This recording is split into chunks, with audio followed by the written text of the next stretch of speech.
Baik, assalamualaikum warahmatullahi wabarakatuh.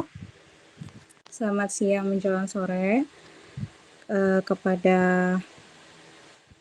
Bapak dosen sosiologi, maaf, Bapak dosen mata kuliah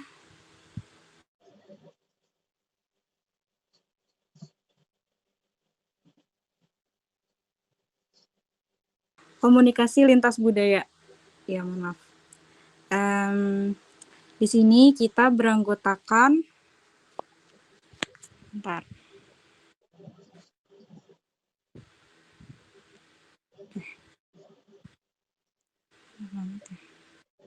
Di sini kita beranggotakan 5 kelompok. Yang pertama ada Andika Satria Utomo dengan NIM 44200-911 dari kelas 447D37. Yang kedua ada Muhammad Gatan dengan NIM 44200-845 dari kelas 447D37. Yang ketiga ada Syafa Michelle dengan NIM 44200-238 dari kelas 447A37. Yang keempat ada Siti Rubania dengan NIM 44-2030 dari kelas 447A37.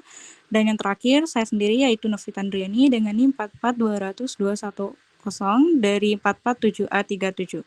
Selanjutnya di sini ada latar belakang Batak atau suku Batak adalah suatu kelompok dengan kesatuan sosial dari bagian subsuku masyarakat suku Batak yang berada di daerah Sumatera Utara, khususnya sebagai asal lahirnya yang kemudian menyebar ke berbagai daerah. Suku Batak ini tidak hanya satu saja, tetapi terdiri dari beberapa subsuku. Nah, untuk budaya Jawa atau suku Jawa adalah budaya hasil dari karya cipta karsa masyarakat Jawa yang terdapat 3 bagian dari budaya Jawa yang mengutamakan adanya keselarasan, keserasian, serta keseimbangan dalam kehidupan sehari-hari. Selanjutnya akan dibacakan oleh Nia. Oke, selanjutnya di sini ada tujuan analisis. Yang pertama itu ada untuk mengetahui gaya komunikasi yang digunakan. Untuk yang kedua, untuk mengetahui faktor yang mempengaruhi gaya komunikasi. Nah, di sini ada definisi gaya komunikasi. Menurut Senjaja 1996, gaya komunikasi adalah perilaku komunikasi yang dilakukan seseorang dalam suatu organisasi yang bertujuan untuk mendapatkan feedback dari orang lain terhadap pesan organisasional yang disampaikan. Next. Selanjutnya ada gaya komunikasi suku Batak. Gaya komunikasi orang Batak yang keras menjadi pemicu orang Batak mempunyai sifat yang keras dan egois. Gaya komunikasi suku Batak termasuk ke dalam jenis komunikasi agresif, karena seseorang dengan tipe ini akan tetap mempertahankan diri sendiri secara langsung, namun terkadang berperilaku tidak pantas. Kemudian verbalnya terkesan melecehkan dan melanggar hak orang lain.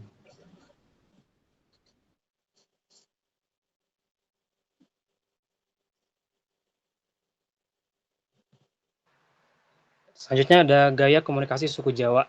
Jika dilihat secara umum, orang Jawa ini sangat memperhatikan partner ketika berbicara dalam menjalin komunikasi, termasuk kemungkinan perubahan wajah serta intonasi dan bahasa tubuh. Gaya bicara yang lemah lembut, tutur sapa yang halus, cara bicara yang sopan dan penuh tata krama. Gaya komunikasi Jawa juga termasuk ke dalam tipe yang tegas, karena mereka akan efektif menyatakan pikiran dan perasaan secara jelas dan hormat. Mereka cenderung memiliki sehat, harga diri yang tinggi. Sebagai komunikator yang tegas, bahasa tubuhnya pun tenang, kontrol diri, dan suku Jawa ini termasuk pendengar yang aktif. Lanjut. Lalu selanjutnya, faktor yang mempengaruhi perbedaan dari suku Batak dan suku Jawa ini, pastinya nomor 1 itu adalah budaya, yang kedua lingkungan, yang ketiga karakter, dan yang keempat tutur bahasa. Seperti yang sudah dijelaskan sebelumnya, dari gaya komunikasi suku Batak dan suku Jawa, tentunya di kedua budaya itu sudah sangat berbeda dari perilaku, dari tutur bahasa, dari cara berbicara juga, dari cara orang tua membesarkan anaknya dari suku yang mana. Itu bisa sangat mempengaruhi gaya komunikasinya.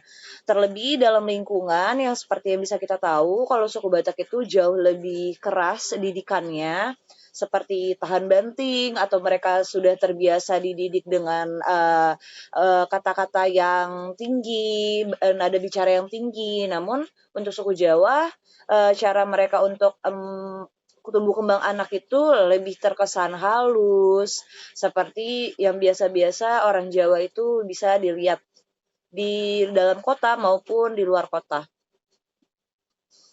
Jadi untuk kesimpulannya, setelah mengambil dari analisis ini yang sudah kita kumpulkan, suku Batak ini tuh memiliki gaya komunikasi yang agresif. Sekali lagi, suku Batak ini lebih cenderung keras, sedangkan suku Jawa memiliki gaya komunikasi yang tegas. Namun, tegas itu bukan berarti agresif atau bersifat kasar, namun tegas itu bisa secara lembut, namun mereka bisa menyampaikan apa yang ada dalam pikiran mereka itu secara lugas dan tegas. Nah, hal itu tuh dikarenakan karena kedua suku tersebut ini memiliki perbedaan dalam hal budaya, lingkungan, karakter, dan tutur bahasanya. Oke, itu saja sekian untuk presentasi kita untuk analisis gaya komunikasi suku Batak terhadap suku Jawa untuk mata kuliah tugas komunikasi lintas dan budaya. Terima kasih banyak sudah menonton.